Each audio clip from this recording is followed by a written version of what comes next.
So I want to dedicate a little bit of time to this, maybe even make it its own segment here. So, okay, there's there was a couple of big name signings over this past week. Tua Tagovailoa gets his $212 million extension, 4 years, and then Jordan Love, highest paid quarterback ever, $220 million contract extension with a $75 million signing bonus. Uh, that is apparently the highest paid quarterback in NFL history, 4 years for Jordan Love. Now, look, here's what I'm going to say. Are either of these contracts going to necessarily work out? I don't really know. Are these quote unquote overpayments? I'm going to say this right now. When I hear somebody say that in a league in which there is, something of a salary cap or anything, like the most like nails on a chalkboard thing to me is when I hear overpaying for someone. Like, you know what Jordan Love and Tua Tagovailoa's deal has to do? Why they get paid so much? It's cost of doing business. The quarterback is the most important position in all of sports.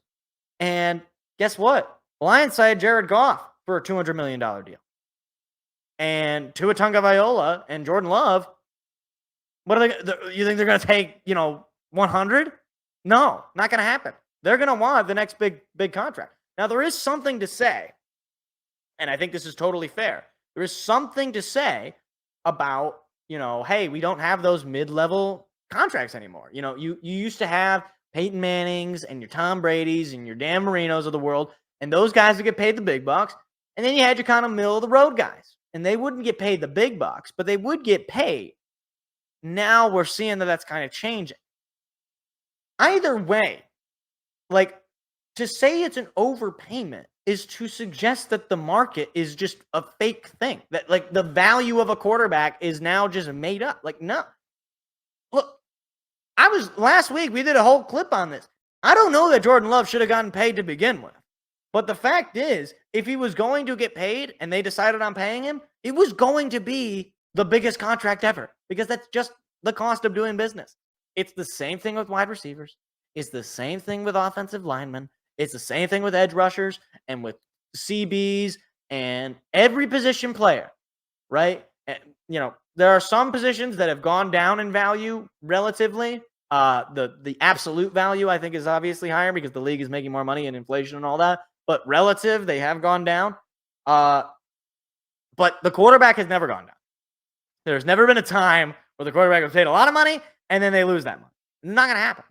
And furthermore, like, if Jordan Love is that good, right? Like, if you wait to pay Jordan Love, right? Well, then the contract number is only going to go up, right? It's never going to go down, right? No matter what the situation is, because let's say he sucks, okay? Well, okay, yeah, you're paying him $220 million. He sucks. That's terrible, right? But if he sucks, I don't care if you're paying him $220 million or if you're paying him $2. I don't want him on my football team. So it doesn't matter. Like, we're talking about millionaires, billionaires with a B, and how they spend their money. I don't care. Like, if I want you to get the best players on the field at any given point, I don't care what money. I don't care how many zeros it takes to put on a player's contract for them to come play for you. You want them to come and play. Period. End of story. Like, and also, look, Jordan Love's situation is more unique because he really only had about half a season worth of good football as a starter. So his might end up aging worse. And I'll be willing to say that I think that Tua's contract is probably going to end up looking better, just given the fact that as of right now, we know a little bit more about who Tua is, whereas with Jordan Love, was he the guy at the end of the season, or was he the guy at the beginning of the season? Or was he the guy who threw the interception in the NFC divisional round? I don't know. Like, I don't know any more than the next guy. Like, every year you have guys that come out. Like, is Jordan Love more? Let's see. Is Jordan Love more Brock Purdy or Trevor Lawrence? If he's more Trevor Lawrence, not going to be good. If he's more Brock Purdy or, any one of these kind of guys that comes out of nowhere seemingly and goes off. And I know Jordan Love is a first round pick, but still. All that I want to say about this is that whenever you hear, this guy's and this was the same story when Jared Goff got paid and when Amon-Ra got paid and before then when Jalen Hurts got paid, when probably the only one where it didn't happen was Patrick Mahomes. But every single time, and this is across leagues. Okay, I remember when Jaylen Brown for the Celtics, when he overpaid. He's not even the best player. Guys, it doesn't matter. It doesn't matter. It doesn't matter what you pay any of these individual guys. If they're on the team, it doesn't matter. It doesn't matter. Like, look, what people will say, it's going to eat up your cap. You know what that is? You know what it is? It's the Tooth Fairy. It's the Easter Bunny. It's nonsense. It's all fake. All right? Like, the cap is real in so much as there is a limit to which a team literally is unable to go over it. However, given the fact that the league's revenue never decreases, it only ever increases, and this is across leagues, even in the NHL, which is probably the poorest of the leagues, revenue never goes down. It always just goes up. Like, the cap is always going to go up, so the highest deals right now will not be the highest deals 3-4 years from now. Like, by the time, let's say Jordan Love's deal 2 years from now, Jordan Love might not be in the top 3 or 4 quarterbacks in terms of pay. Because you got to think, Brock Purdy still has got to get paid. Dak Prescott still got to get paid. I mean, just going down the list here. I mean, what if Caleb Williams is that guy? He's going to want to get paid. What about CJ Stroud? He's going to want his money soon. He's got to get paid. If Bryce Young manages to turn it around, he's going to want to get paid. Michael Penix, going to want to get paid. The point is, every single one of these guys, if they're good, are going to want to get paid. And guess what? They're going to want to get paid more than the last guy. That's just how it is. And you can say, I get it. I'm with you on the, mid-tier guys should get paid like mid-tier guys. I get it. That's not real life anymore.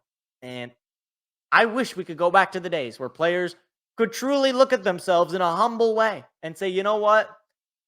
I'm a good quarterback, but I'm not Tom Brady. I'm a good quarterback. I'm not Patrick Mahomes. I'm not Peyton Manning. I'm not Dan Marino. I'll take this amount of money. Now, players are like, I want as much money as I can get. And I don't blame them. If teams and ownership are willing to do it. Hey, if I'm Jordan Love's family, if I'm, Tua's family, look, you're set for life. And your grandkids are set for life. Like, you have generational wealth with this. And good for them. Like, God bless their families. Like, truly, this is not even me being snarky or facetious.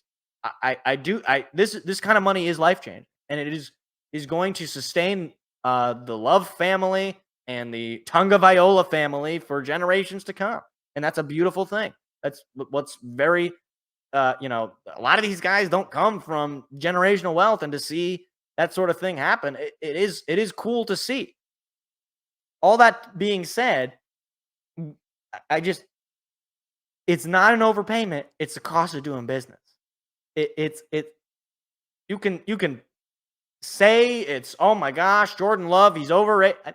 I'm not even, on the Jordan Love train. Like, I don't even know if he's that good of a quarterback because he's only done it for about 9-10 games. I don't know. But the fact is, Jordan Love, it was either pay Jordan Love or he's not going to practice. Or he's going to go out and be good. And then guess what? You got to pay him even more. So you pay him now where his value is theoretically at his lowest. And if he sucks, he sucks. If he's good, great. If he sucks and you got to pay him all this money, whatever. You were going to be mad if he sucked anyway. Like, this idea also that you're just stuck with the quarterback. You're not.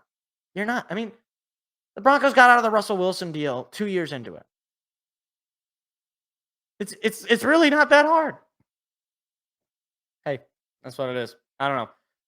Let me know what you guys think if I'm off base here. I really, I think the whole overpaid quarter, I think it is basically just a bunch of fugazi. I think it's just nonsense, but I don't know. Maybe I'm the one who's out of touch because, hey, my GM got ahead of this.